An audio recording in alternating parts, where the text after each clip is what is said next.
Hey everyone, I'm Darky and today I'll be explaining some changes that have happened since I made my last early game raid guide. I recommend watching the video if you haven't because I will not be explaining every single thing again here. Starting with the early dungeons, they have had some changes. The old early dungeons mentioned in the video are not as profitable anymore. The drops are the main source of money from them, but I wouldn't recommend doing them anymore. The new dungeons that are out now are way harder. They are divided in normal and advanced dungeons, and these advanced dungeons require at least 400 accuracy or ideally 450. They are limited to 6 runs a day, meaning you can only do 6 out of the early dungeon tab, but they give more early. The amount will depend on your early game rate, but I can give you some numbers so you can calculate it kind of easily. Normal unknown library will give you a fairly random amount. It can range from 10 to 100 million. Normal early dungeons will give you 31,000 times your early game rate each dungeon, and advanced early dungeons will give you 93,000 times your early game rate each dungeon. Shout out to Kiran for the numbers. I also have to mention that the early game rate cap was changed to 3.5 thousand. Okay, so year wise, at the time I'm recording this video, aka December 2024, the enchanting changes haven't been added, but that is coming very soon. These changes will basically add the enchant rate we used to get by using potions and some other stuff to the base enchant rate. Everything that is affected by it will get a 20% extra rate, so most of the stuff will be 100% from level 1 to 10 enchantment. This means that you will have a way easier time enchanting stuff. Starting with the ring, earrings and crystal, they have 2 higher level options that you can enchant with elegant right now. The ones from Divine Tree Rapier and the ones from Spring of the Echo. Now you will most likely have to get higher level accessories due to the dungeons being way harder than before. The best option in my opinion will be the Echo accessories because you can enchant them all the way to level 20, one level higher than all the other ones. The best part is that you don't need to upgrade them to unlock a higher level enchant, so aim for those ones in case you are at that point. About the newbie tokens, you should only use them if you're not having trouble clearing the early dungeons. Same thing with the Invoke Flame set, but I wouldn't even try using this one clearing the advanced dungeons. Regarding the specials, you will probably have to get higher level ones at some point as well. Not only to get early gain, but also to get a bit more of stats that will help you clearing the dungeons. The same thing applies for the badges. You might also want to stop using the 5th badge, which cannot give more than 14 early gain, to use the bigger badge.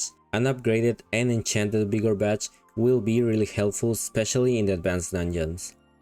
Okay, another thing about the specials I wouldn't recommend doing is getting the best in slot item.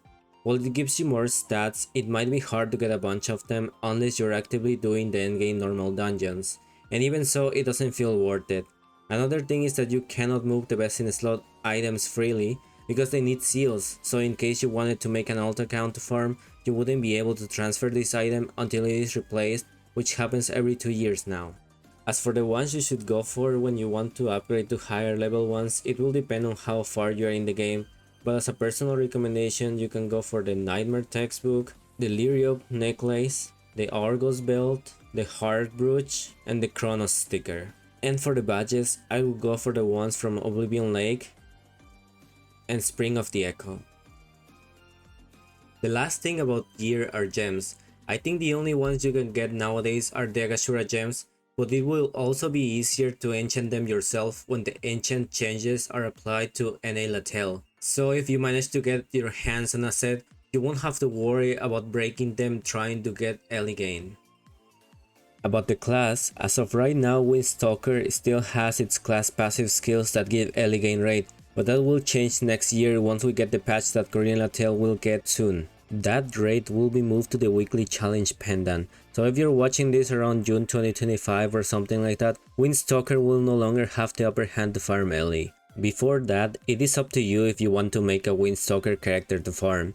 They will also remove the early gain rate from the old Coliseum weapons that cannot be obtained anymore, but I had to mention it. Moving on to consumables, they added a bunch of them, but the main ones that I mentioned in the last video should be the ones you focus on. You can try and get things like early holy water or quality tangerine cans, but don't buy them for exaggerated prices, because it might defeat the main purpose of increasing your early gain rate if you already spend so much on temporary buffs. There are also things like early nostrums, early flasks, and helper potions, but all these are given with events, so you will eventually get some. Regarding pets, Rat has been replaced with Chocola, and Petit Lele has been replaced with Great Patchwork Shippy. Both are premium pets. There is also this type B Elegant Raid pets that have become more accessible. You might be able to get some of them from events. The start tree is gone and has been replaced with a Tail Adventure, which is way better in my opinion, since you get dice from the playtime mission. You can get 60 Elegant Raid by reaching the 22nd area each week, but you need to be level 1500 to unlock it. The Richring summonable was upgraded with the addition of Summonable Awakening. You can get up to 320 Elegant Raid with the passives alone. There is a problem though, and it is that it can get quite pricey to get all of this, needing about 960 advanced summonable upgrade spellbooks and 3.2 billion LE.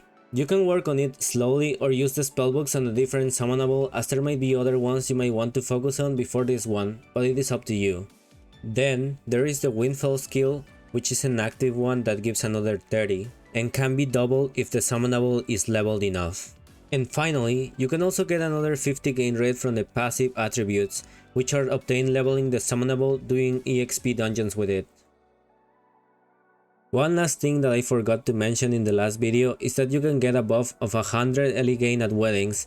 You just have to be at the wedding hall the moment people kill the monsters that spawn at the end of it. Thank you for watching, I hope this helped in some way, and good luck.